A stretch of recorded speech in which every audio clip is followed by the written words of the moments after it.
Merci à Sœur Émide pour ce beau chant. Chant qui caractérisait le message que nous pourrons prêcher matin, mes frères et sœurs. Que la grâce et la paix de Dieu soient avec chacun de vous. Amen. Amen.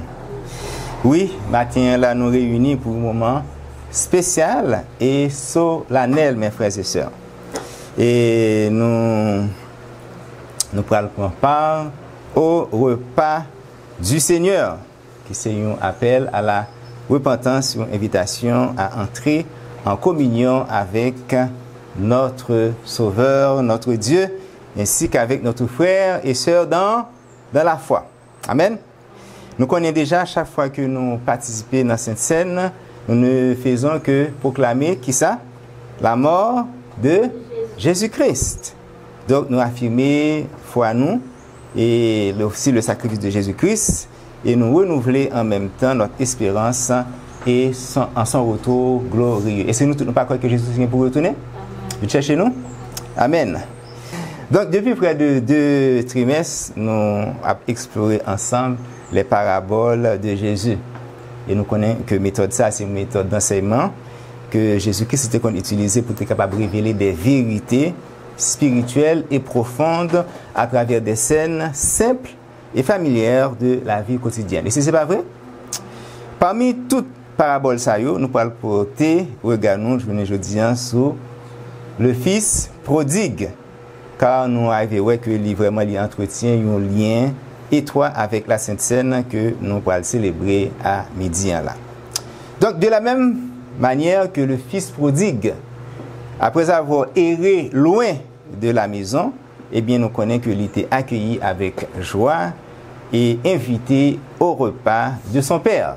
Donc c'est aussi notre cas, mes frères et sœurs. Donc midi, nous sommes invités à la table de notre Sauveur et Seigneur Jésus-Christ pour participer à son repas, qui est un symbole fort de la grâce offerte et renouvelée à chacun de nous.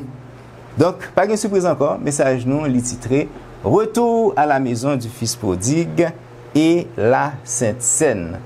Comme d'habitude, mes frères et sœurs, nous avons un coup de prière avant que nous passions dans le message. Ok, prions le Seigneur.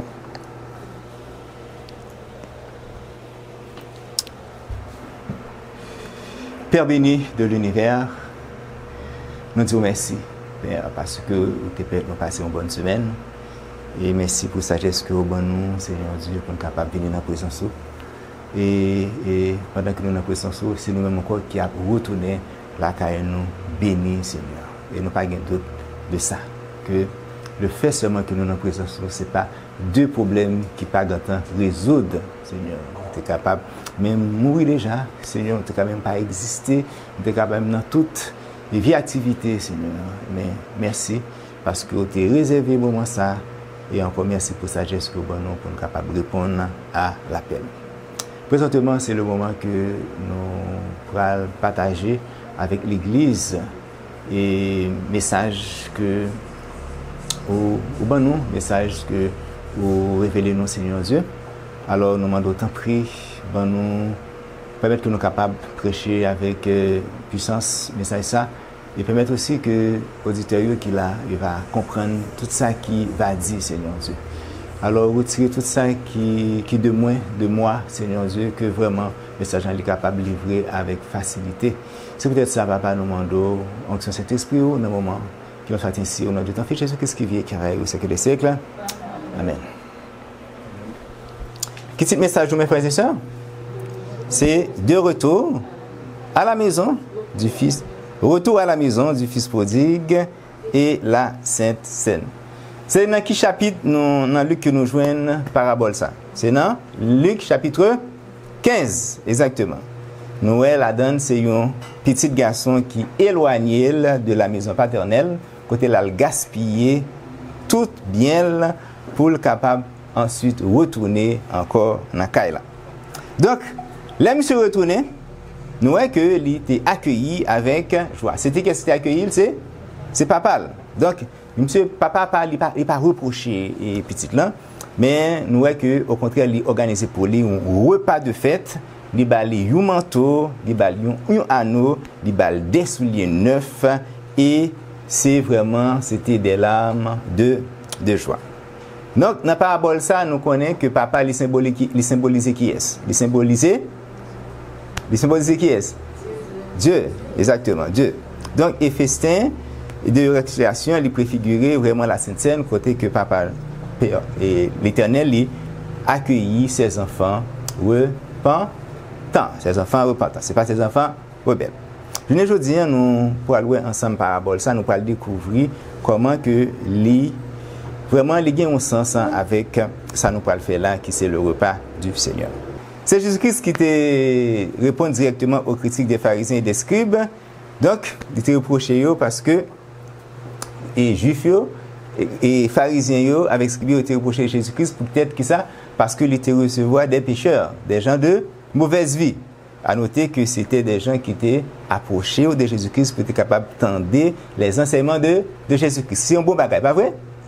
Exactement. Donc, nous pourrons aller, et avec lecture parabole, ça, nous pourrons aller dans Luc 15, nous pourrons lire les versets 11 à 13. On nous aller. Il dit nous comme ça que, parabole, elle commence comme ça. Un homme avait 2 fils. C'est Jésus-Christ qui a parlé, mes frères et sœurs. Un homme avait 2 fils. Le plus jeune dit à son père, mon père, donne-moi la part de bien qui doit me revenir. Donc, c'est le fils cadet. Monsieur impatient, il est insouciant, il demande papa l'héritage de vivant. Nous connaissons, c'est les gens mourir, ensuite, c'est après ça, et les papas finissent mourir, ils peuvent quitter bien pour un tel, pour ci, pour ça. Donc, monsieur demande parle lui-même de vivant. Donc, geste ça, c'est un geste qui marquait vraiment un désir d'indépendance et de liberté. Ok? Ça révélait aussi un manque de respect auprès du père. Et le père leur partagea son bien. Donc, ça signifie que nous voyons que le fils aîné, lui-même tout, il recevra pas. Parce que non seulement il va enfant rebelle là tout, mais il va fils aîné parle tout. Pour papa, il profiter faire ça. Donc, nous voyons que le fils aîné lui-même là, il pas prendre là l'album bouché, lui-même il était dans caille là. OK? On voit dans le verset 13, mais ça que il dit quoi ça que et peu de jours après, le plus jeune fils, ayant tout ramassé, partit pour un pays éloigné où il dissipa son bien en vivant dans la débauche. Donc, c'est vraiment un signe de folie et d'égarement. Et si ce n'est pas vrai? Good, nous-mêmes qui connaissons la parabole là, effectivement, nous connaissons l'égaré. C'est vraiment, mais c'est un signe de folie aussi. Il dit, mon père, donne-moi la part de bien qui doit me revenir. Monsieur mandé héritage parle. Donc, monsieur, il n'a pas voulu vivre encore sous autorité papale. Donc, il cherchait indépendance, il prend plaisir, il gagne liberté, la vivre le bétinage sans aucune autorité. Donc, les grands monde tête. Donc, c'est tout ça. Donc, dans le sens spirituel, nous sommes capables de dire que c'est une vie sans bon Dieu. Donc, c'est rompre la communion avec l'Éternel, c'est rejeter l'amour de l'Éternel et refuser de demeurer sous la douce et sur protection de la grâce divine. C'est ça a révélé dans le sens spirituel. Donc, quitter la maison du Père pour aller gaspiller ses biens dans la débauche. Donc, c'est bien plus qu'un simple éloignement physique, c'est le choix délibéré d'une vie de péché, mes frères et sœurs, d'une vie de péché. Donc, aller loin, tout ça me va le faire loin, papa ne pas connaître, maison pas connaître, me fait ça me vle. Donc, si c'est un bien le faire, donc il n'y a pas besoin d'aller loin au samedi tout non. Donc, c'est exactement, c'est tout ça que nous voyons dans la parabole là. Donc, dans notre vie passée, donc, nous-mêmes tout, nous agissons en tant que fils prodigue ça. Vous allez dire, c'est pas vous faire matin, moi, je ne vais pas nous quitter la caille, moi. Oui, mais nous faisons, mes frères et sœurs, par nos choix égoïstes, ok, par notre orgueil et par nos fautes répétées, ok. Donc, très souvent, nous trouvons très éloignés de notre Père, très éloignés de l'Église. Mais malgré l'éloignement, ça, bon Dieu est toujours, remet nous, il n'est pas oublié nous. Dieu est toujours sous nous, mes frères et sœurs. Et c'est nous comme ça? Oui. Donc, si dans la vie personnelle, nous convaincus que nous éloignons de l'Éternel, eh bien, songez que Christ lui-même, il mourit pour nous, et 2 bras li, grands ouverts, et les apprêtant nous, mes frères et sœurs. Donc, nous pourrons aller dans Luc 15, nous pourrons aller versets 14 et 16, côté que nous voyons que c'est la détresse du fils prodigue qui qui est exposé. Mais ça que il dit, du fils cadet qui est exposé. Après qu'il eut tout dépensé, il survint une grande famine dans ce pays. Et il commença à être dans l'indigence. Et sans étant allé, il se mit au service d'un des habitants de ce pays, qui l'envoya dans ses terres paître les pourceaux. Avec qui Jésus-Christ a raconté parabole ça? C'était à des Juifs. À des Juifs.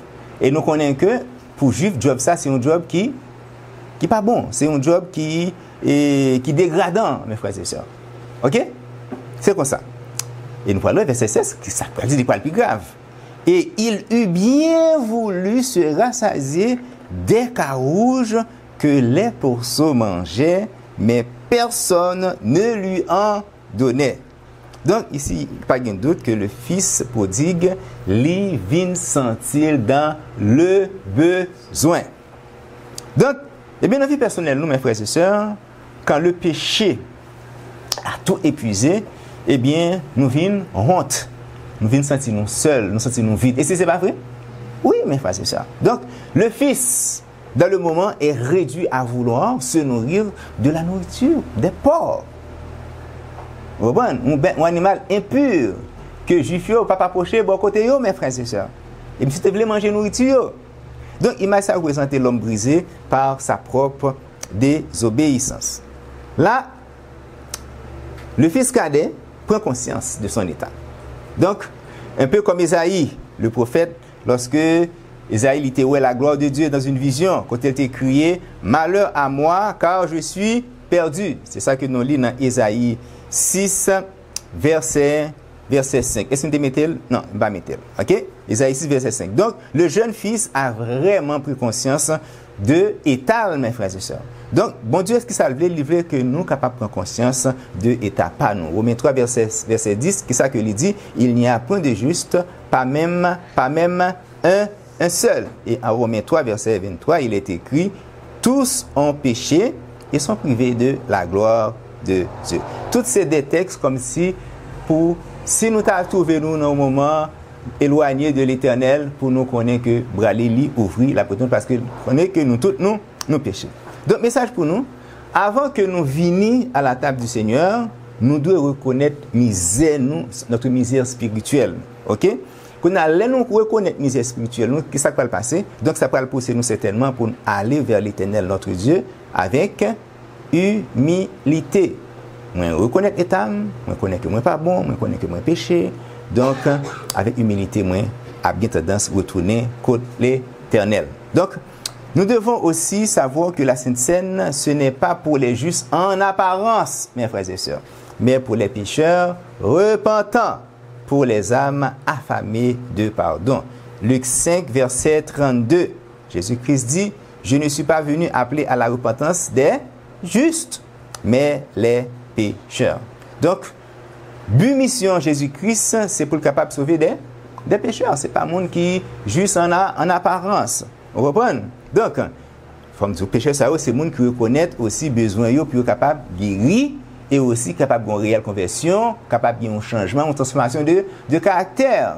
Donc, le Fils de Dieu, il n'est pas adressé à un monde qui n'a tête pas juste. Monde qui n'est pas conscient de l'état spirituel, dans le monde péché ça. OK? Donc, comme un médecin qui allait vers les malades, eh bien, Jésus-Christ, lui-même, que ça le fait, il allait vers les perdus, vers les pécheurs. Donc, Jésus-Christ, il relève tout le monde à la repentance. Il relève tout le monde à un changement de cœur, à un changement de vie. Matthieu 4, verset 17. Si est-ce qu'on parle là, c'est Jésus-Christ. Repentez-vous, car le royaume des cieux est proche. Frères et sœurs et amis, avec l'illusion de la liberté après la chute, la famine et la solitude, le fils prodigue l'arrivée enfin à un moment crucial. Un moment que beaucoup, un peu l'autre monde connaît, qui s'appelle un jour de réveil et de conscience. Vous trouvez dans un état déplorable et ensuite, vous avez un petit bagage dans vous qui dit waouh, dans quel niveau que moi arrivé là. Donc, vous avez un petit réveil. OK? Donc, au plus bas de sa misère, dans ce pays lointain, côté que monsieur n'a pas rien, même si il que il pas rien, il pas dignité, OK? Il pas de ressources. Est-ce qu'il a des amis? Non, lui seul, il pas des amis. Donc, ça qui passé, eh bien, une petite lumière commençait à percer dans le cœur jeune ça. Donc, c'est certainement la voix de l'Éternel qui parlait dans les oreilles, qui murmurait dans l'âme, qui ça lui dit, souviens-toi de la maison de ton père. Eh bien, c'est là pour vraiment pour commencer, ou pour ouais, une vraie repentance la cas jeune ça. Donc, ce n'est pas une simple peur de conséquences, mais c'est vraiment une profonde reconnaissance de faute de étal, une tristesse sincère parce que l'été brisé papa, l'été brisé l'amour que papa gagnait pour lui. Donc, petit garçon ça, il n'a pas cherché pour le fuir ou pour le justifier. Non. Donc, l'idée, il voulait seulement et retourner à la maison comme un serviteur avec l'espoir d'être seulement accueilli. Donc, eh bien, c'est ça que nous pourrons lire là, dans le 15, verset 17 à 20. Donc, c'est vraiment et côté que nous voyons que le fils prodigal il fait preuve que vraiment qu'il brisé. Il voulait vraiment retourner vers l'amour du Père, il voulait retourner dans la présence papale. Luc 15, verset 17 à 20. Mais ça que il dit. Étant donc entré en lui-même, il dit, combien de serviteurs au gage de mon Père ont du pain en abondance? Pour qui ça? Pour continuer à vivre dans la famine, ça? Oui, le Fils dit en lui-même, combien de serviteurs au gage de mon Père ont du pain en abondance? Et moi, je meurs de faim, je me lèverai et m'en irai vers mon Père. Donc, le cœur du Fils change. Il reconnaît entièrement sa faute et ceci sans excuse. Sans excuse. Il y a des gens qui disent, mes amis, qui j'aime le coup de papa, mes amis. Bon, qui s'en bat qui menti le bali. Il y a des gens qui disent ça. Donc, pas de repentance, pas de ne pas comme ça. Vous voyez? Non. Là, monsieur Néem, sans excuse, il peut aller contre papa. Donc, monsieur continue en lui-même, mais ça que lui dit. Il dit, et je lui dirai, mon Père, j'ai péché contre le ciel et contre toi. Et je ne suis plus digne d'être appelé ton fils. Traite-moi comme l'un de tes mercenaires. Donc, petit là, il réalise erreur. Donc, il repentit. Donc, il a préparé qui j'aime pour parler avec papa, qui discours de confession sincère que il pourra le faire envers papa. Donc, il n'a pas cherché à justifier action, mais il voulait tout simplement retourner humblement chez lui, chez son père. Donc, c'est vraiment une belle image de la vraie repentance. Donc, verset 20, il partit donc et vint vers son père. Maintenant, qui ça papa pourra le faire? Qui ça papa pourra réagir? Et comme il était encore loin, son père le vit et fut touché de compassion. Et courant à lui, il se jeta à son cou et le baisa. Donc, nous voyons que papa l'a anticipé. Il n'a pas quitté le vini, il courit, la rencontrer petit garçon. Il embrassé pour le capable reballer dans le but pour la dignité que lui-même que il était gagné parce que il perd dignité.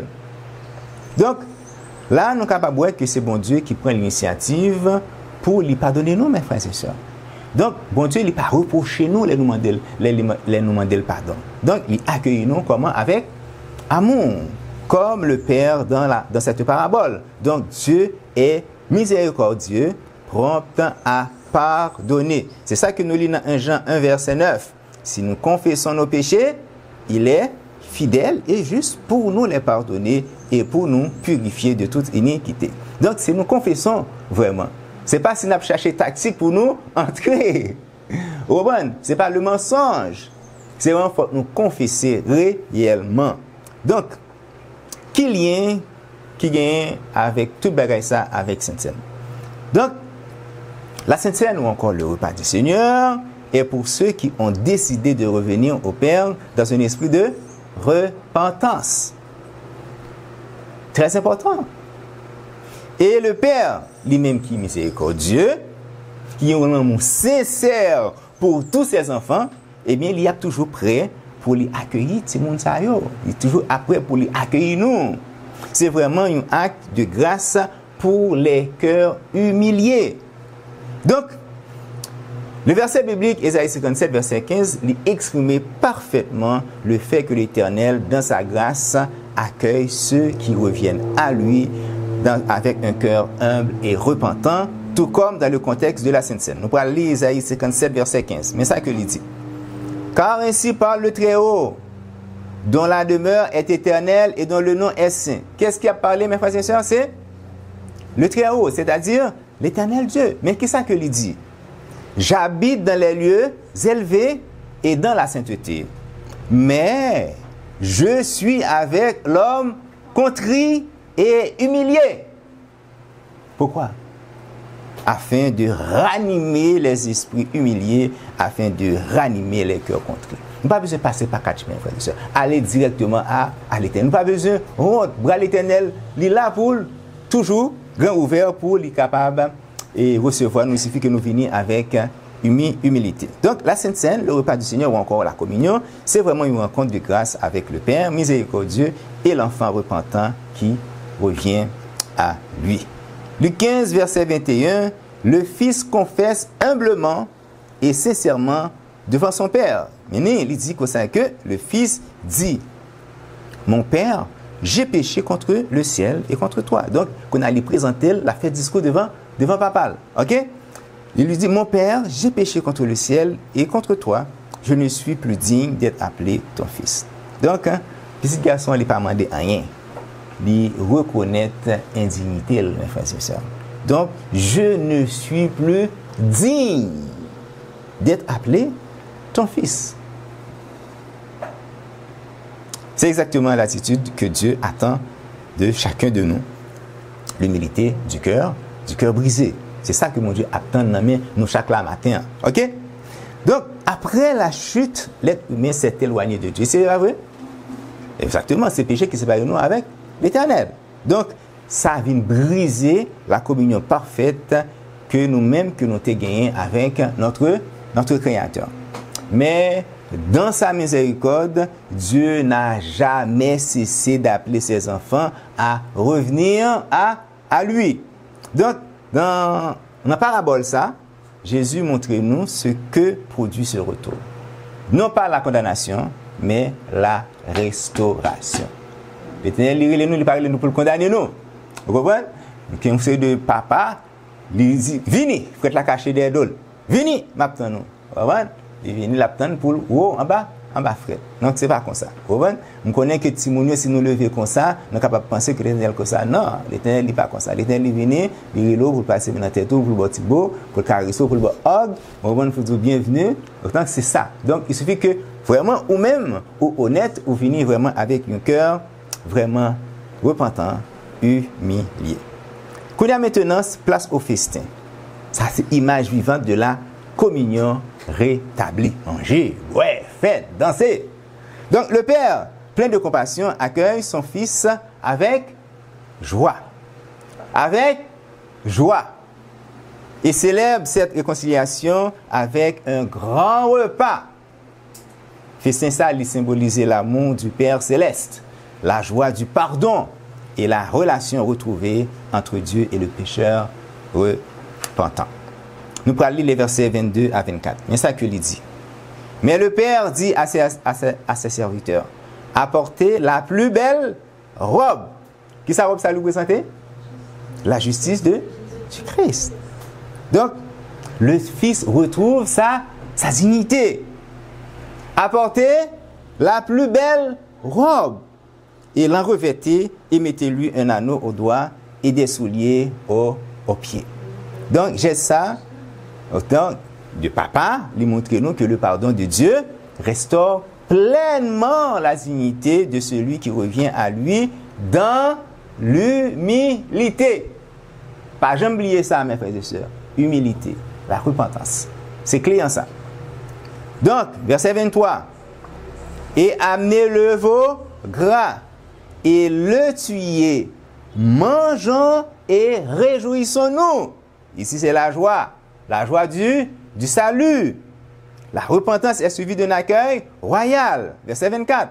Parce que mon fils que voici était mort, il est revenu à la vie, il était perdu, il est retrouvé, et ils commencèrent à se réjouir.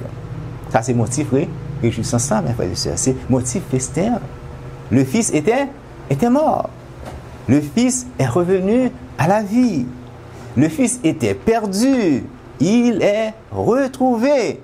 Donc, nous voyons que papa n'a pas reproché petit là, mais que ça le fait lui célébrer retour petit li dans là.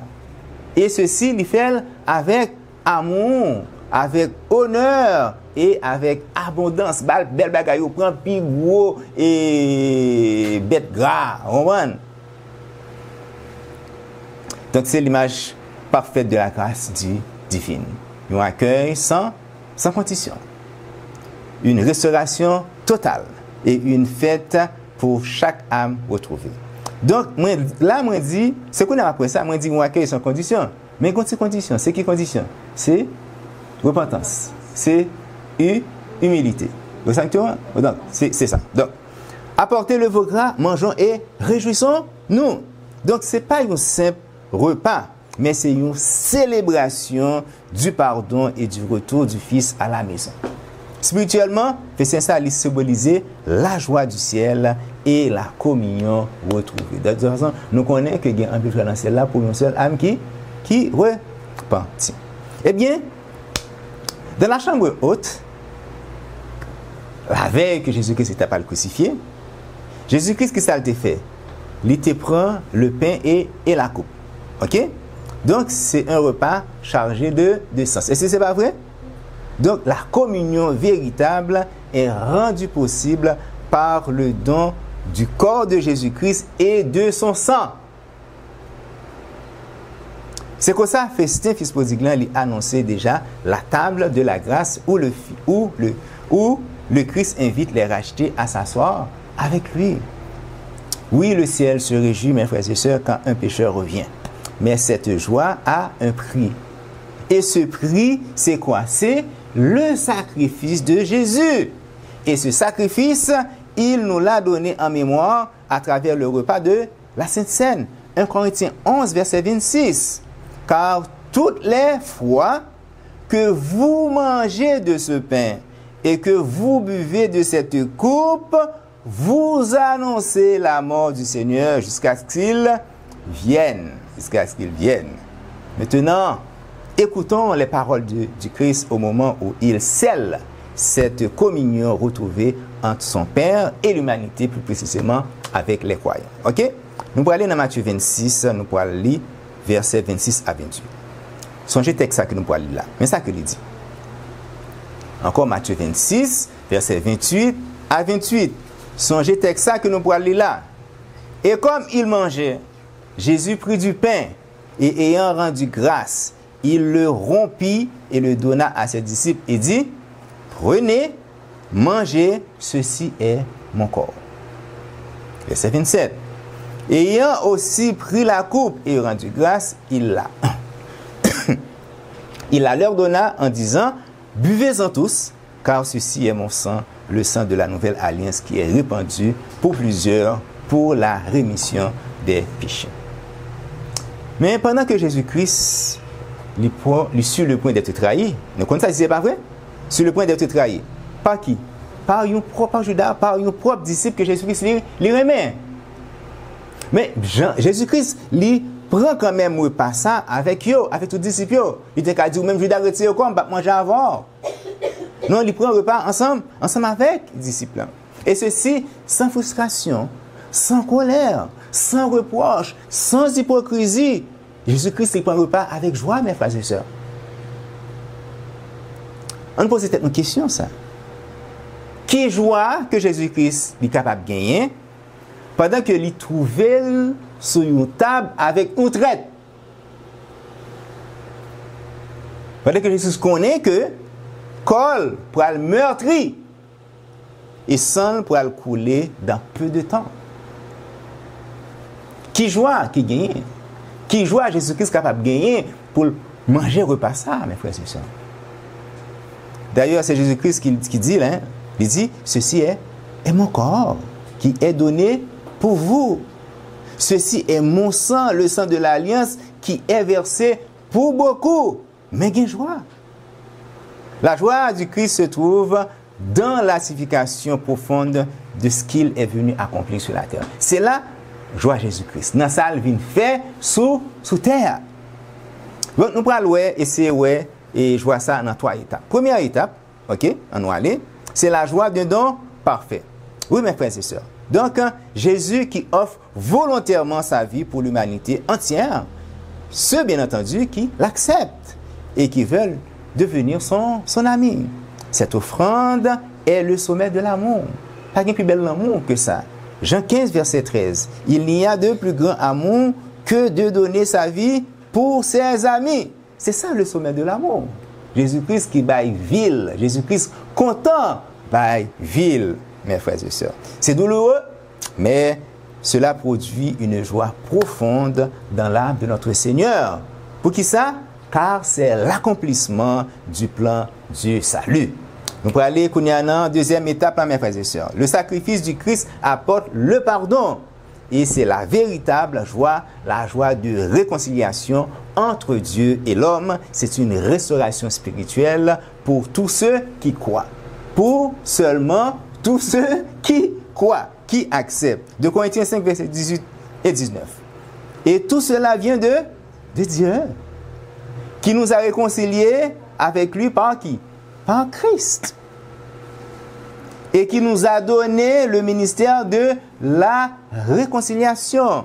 Car Dieu était en Christ, réconciliant le monde avec lui-même, en n'imputant point aux hommes leur offense. Il a mis en nous la parole de la réconciliation. La joie de la réconciliation entre Dieu et l'homme, grâce au sacrifice de qui? De son seul Fils engendré, Jésus-Christ. Et pour terminer, et troisième étape là, c'est la joie de vivre avec Dieu. Oui, il y a de la joie à l'idée pour nous amener, pour Jésus-Christ puisse nous amener et aller vivre avec Dieu dans son royaume. Et c'est en ce sens que Christ lui-même lui dit nous qu'il est allé faire quoi? Nous préparer une place. Donc, parce que Jésus-Christ lui-même, il t'a dit, il n'a pas mangé repas ça encore jusqu'à ce qu'il ait accompli dans le royaume de Dieu. Donc, cela signifie clairement que le repas du Seigneur, il annonçait aussi la joie future, celle des noces de l'agneau, quand tous les rachetés seront réunis. On nous lit ensemble ce texte prophétique dans Apocalypse 19, verset 7. Réjouissons-nous, même Jean ensemble avec et parabole là. Réjouissons-nous et soyons dans l'allégresse et donnons-lui gloire, car les noces de l'agneau sont venues et son épouse s'est préparée. Jean 14, versets 2 et 3. Il y a plusieurs demeures dans la maison de mon Père. Si cela n'était pas, je vous l'aurais dit. Et la maison de Jésus-Christ, c'est la maison de son Père. Je vais vous préparer une place. Et lorsque je m'en serai allé et que je vous aurai préparé une place, je reviendrai et je vous prendrai avec moi afin que là où je suis, vous y soyez aussi. Matthieu 26, t'as l'heure que je t'ai dit, nous songeons. Donc, nous t'ai lu t'as l'heure. Nous songeons, Matthieu 26, verset 26 à 28. Donc, ça ouais la joie d'un sauveur qui se donne par amour pour l'humanité entière et d'une espérance vivante en la communion éternelle avec Dieu. Ceci est mon corps, ceci est mon sang. Eh bien, c'est pourquoi, citation ça que nous pouvons aller là, dans l'esprit de prophétie, les sceller, nous capable de dire, les sceller tout ça que nous sommes là, là. Nous pouvons lire, mes frères et sœurs, nous pouvons aller dans le conseil à l'église. C'est vraiment un texte à considérer. Ok? Conseil à l'église, page 243, paragraphe 6. Mais ça que le dit. Le service de communion ne doit pas faire naître la tristesse. Est-ce que là qui est triste matin? Non. Pour qui ça?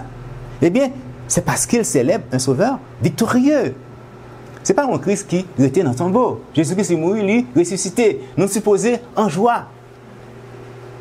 Le service de communion ne doit pas faire naître la tristesse. Ce n'est pas de cette intention qu'il a été établi. Ça prouve nous que Jésus-Christ a pensé ce nom ensemble avec les disciples. Même elle connaît Judas après le trahir, il mangeait avec joie. Il mangeait avec joie. Donc, ce n'est pas dans cette intention. Le service de communion ne doit pas faire naître la tristesse. Ce n'est pas dans cette intention qu'il a été établi. Donc, Jésus a voulu que ce moment soit une source de joie, de souvenirs vivants de son amour. Pas oublier que tout le monde qui était participé dans le festin de retour à la maison du Fils prodigue, est-ce qu'il était frustré? Il était en joie. Il était en joie.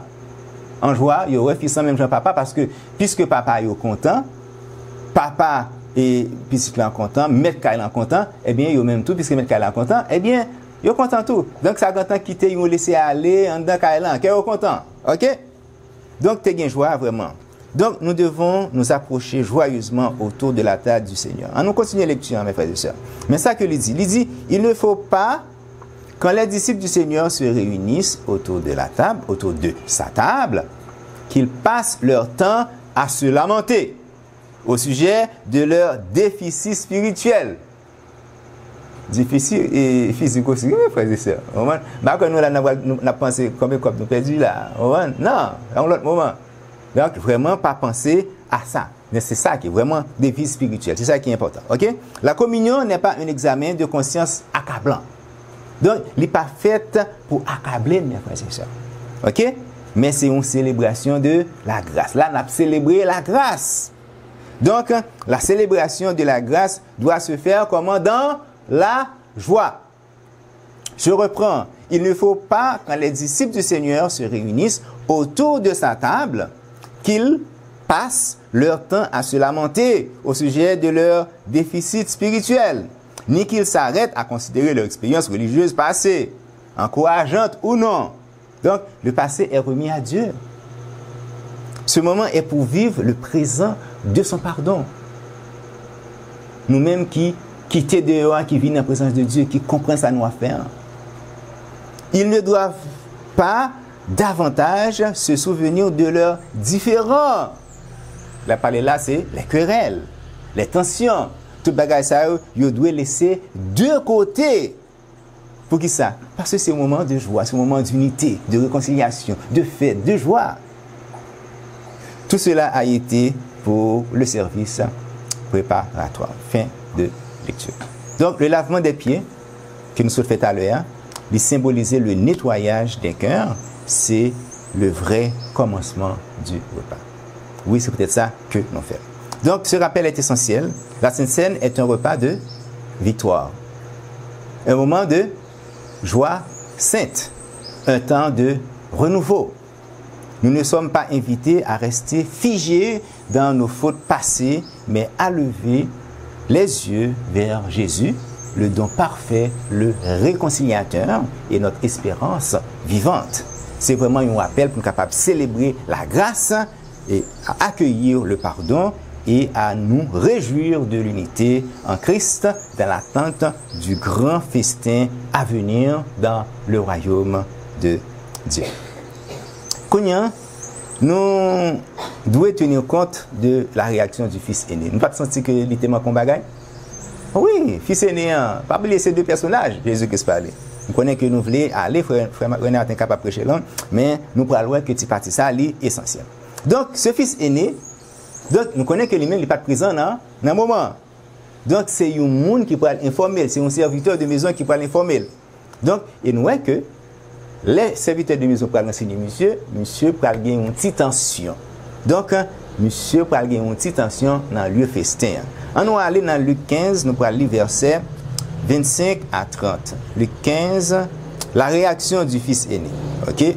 On va aller. Il dit, cependant, son fils aîné, qui était à la campagne, revint, et comme il approchait de la maison, il entendit une symphonie et des danses. Donc, papa, il n'a pas de temps de monsieur pour le informer. Pas de téléphone à l'époque. Ou bien dans un moment par rapport à ça, pas de téléphone. OK? Donc, il découvre la nouvelle par un serviteur. Donc, nous voyons que c'est ça qui va introduire une tension, effectivement, dans scène ça. Et cette tension reflète la réaction de ceux qui se croient malheureusement justes. Espérons que ce n'est pas le cas de aucun de nous là. Nous tous là, nous en joie. Pas vrai? OK. Verset 26. Et il appela un des serviteurs auquel il demanda ce que c'était. Et le serviteur lui dit, ton frère est de retour. Et ton père a tué le veau gras parce qu'il l'a recouvré en bonne santé. Mes réactions fixées. Verset 28. Il se mit en colère et ne voulut point entrer. Il est fâché, boudé. C'est comme ça. Puis c'est né il réagit. Qu'est-ce qui va passer? Eh bien, son père donc sortit et le pria d'entrer. L'aîné qui était toujours dans la maison, nous voyons que monsieur il a un cœur froid envers papa et envers frère. Nous sommes capables de dire que ce fils aîné ne comprend pas la grâce. C'est exactement le cas des croyants qui sont religieux, toujours à l'église, mais ils n'ont pas possédé aucune compassion pour les autres. Le fils aîné refuse d'entrer dans le festin. Et au verset 29, il peut le reprocher papa. Mais ça qu'il dit. Il répondit à son père, voici, il y a tant d'années que je te sers, sans avoir jamais contrevenu à ton commandement. Et tu ne m'as jamais donné un chevreau pour me réjouir avec mes amis. Mais quand ton fils, que voilà, qui a mangé son bien avec des femmes débauchées, des prostituées, est revenu et tu as tué le veau gras pour lui. Donc, nous, le comportement fils aîné, vraiment, c'est un miroir de tout pharisien ou mes frères et sœurs. Les pharisiens, eux-mêmes, ils considèrent eux justes, ils considèrent eux fidèles. Mais ils n'ont pas un cœur vraiment pour comprendre la grâce divine et la miséricorde. Il y a une note spéciale, moi, je vais lire pour nous. On nous lit notre ça, mais ça que lui dit.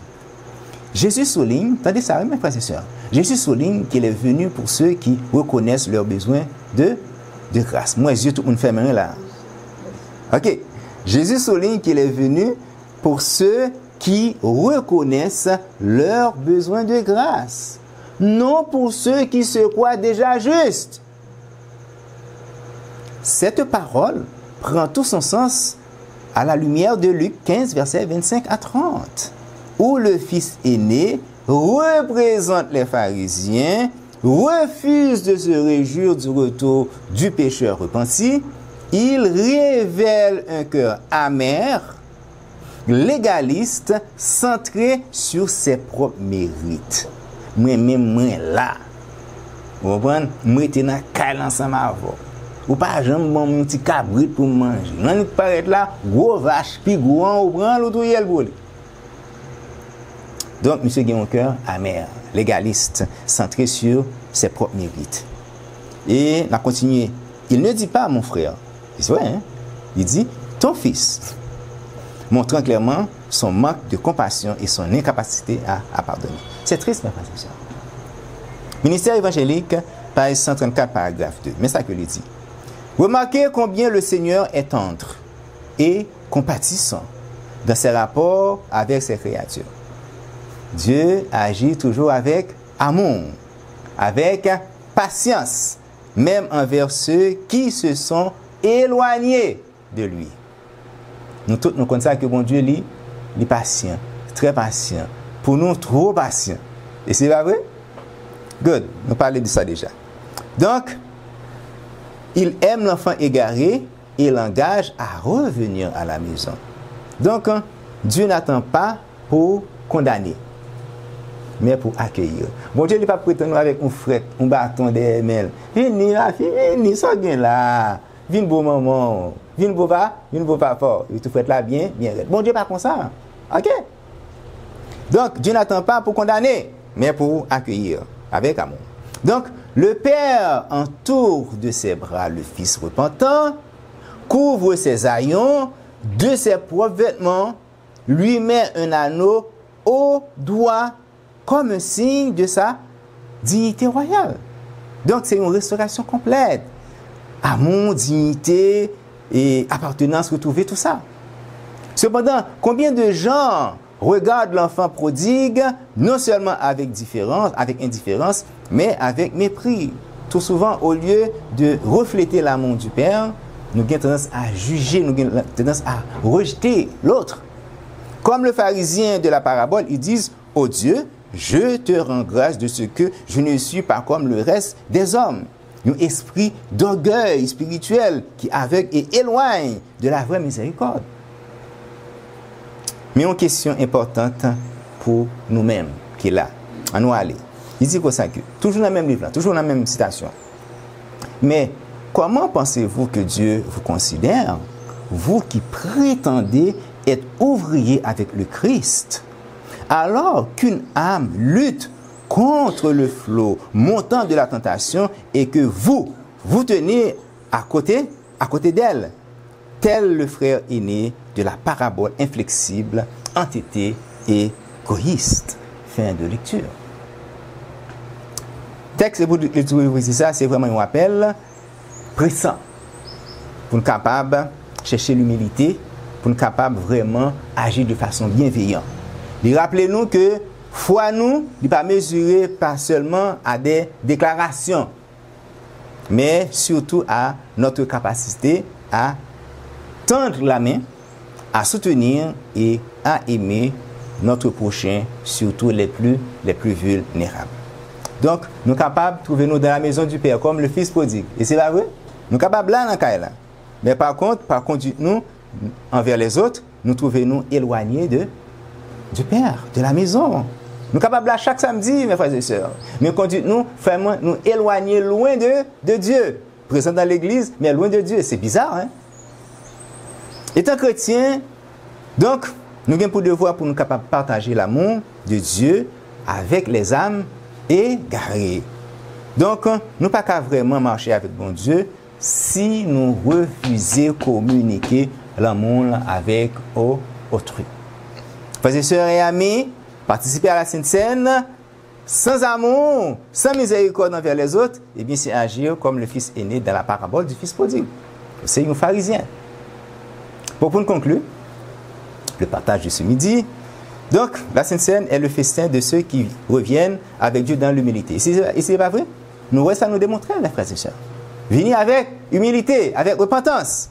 Donc, la Sainte Seine est pour les cœurs brisés, repentants, assoiffés de pardon. Et c'est canon, mes frères et sœurs. Alors, souvenons-nous que la table du Seigneur n'est pas pour ceux qui se croient justes et parfaits, mais pour ceux qui reviennent au Père humblement. Comme le Fils prodigue, nous étions loin de Dieu, alors avec amour, il nous accueille autour de ce repas de grâce. Alors, approchons-nous de la table du Seigneur avec humilité. Que le Seigneur vous bénisse. Amen. Amen.